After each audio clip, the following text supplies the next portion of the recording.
All right, y'all, Mr. Kowalczyk here with our last lesson, lesson 4 for standard 9.4 in unit 5. I can classify quadrilaterals. Classify means describe exactly what type they are. So for the opener, we're going to do this tomorrow in class, but basically in a small group, I want you to take turns explaining the definitions and following 8 types of polygons that we dealt with in this unit.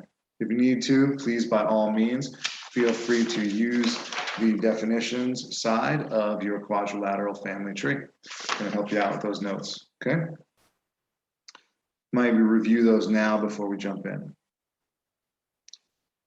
Now for our notes today, what we're going to do is we're going to talk about solving the classification puzzle. How can we classify the different quadrilaterals that we have?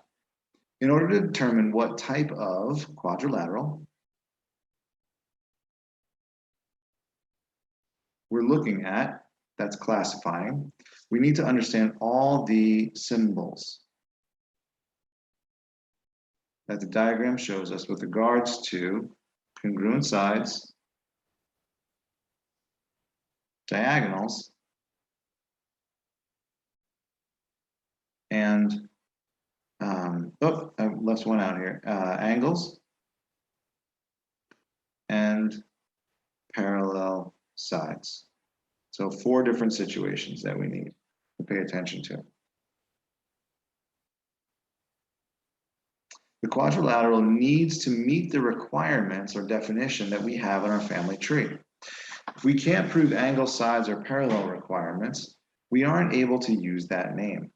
And we'll talk more about this. For example, quadrilateral ABCD below would be called a trapezoid,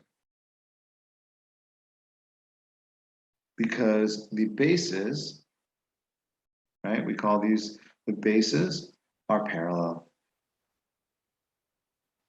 But it, typo, would not be called an isosceles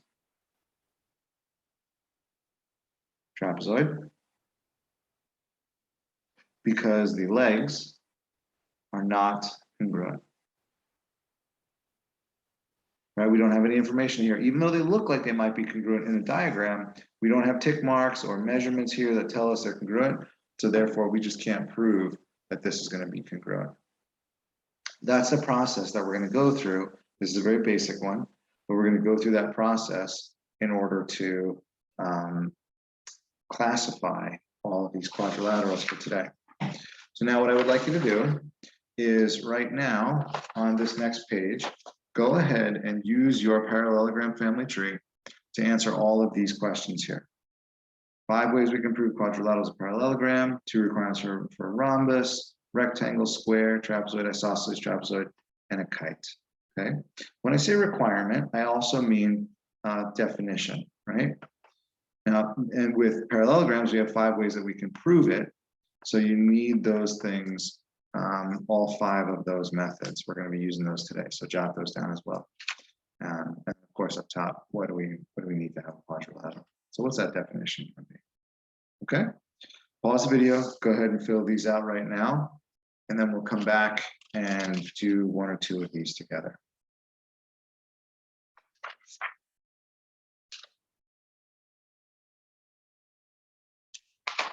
Okay.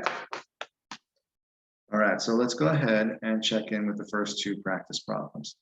Name each quadrilateral. The goal is to be as specific as possible or proceed down the family tree as far as possible.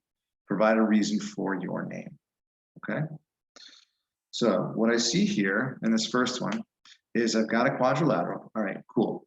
So now what I'm doing is I'm looking at my family tree. I'm at the quadrilateral. The other thing I can do is I can look at my symbols here. That's really important. I see that these 2 sides are congruent and they're next to each other or adjacent. I also see that these 2 sides here are next to each other and adjacent, but they're not the same length as these. So I got to look at my quadrilateral family tree and see which one I see that looks like that. Well, right away it jumps out at me. I've got my kite that has these 2 sides here and these 2 sides here. My definition for a kite is 2 pairs of adjacent congruent sides. I have congruent sides that are adjacent and I have congruent sides that are adjacent. So I'm going to call this a kite, but I just want to double check and make sure on the flip side of this, my parallelogram says I have congruent opposite sides. So that's why this is not a parallelogram, because opposite sides are not congruent to each other. So the best name for this is a kite. And the reason is I have two pair of adjacent and congruent sides. Okay, please get in the habit of putting the name and the reason, because that's what you're going to be expected to do on the assessment. Okay. All right, now we got this one here, four-sided figure with no tick marks or parallel lines or angles or anything. So this one absolutely going to be pretty straightforward. That's just going to be a quadrilateral. Yeah.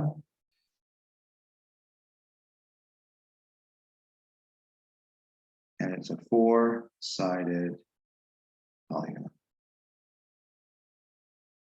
Okay. Let's try one more, and then the rest of yours will be for tomorrow or the next class day in order to get that done. All right, now here we go. I've got my tick marks here, 1 and 2 there that are congruent sides, and 1 and 2 here. So I have one pair of opposite sides that are congruent and another pair of opposite sides that are congruent. That looks just like our reason in red for a parallelogram. So we have congruent opposite sides. Awesome. I'm just going to double check to make sure I can't be more specific. In order to have a rectangle, I need to have 4 right angles. I don't see those here, so it's not a rectangle. I can't go there.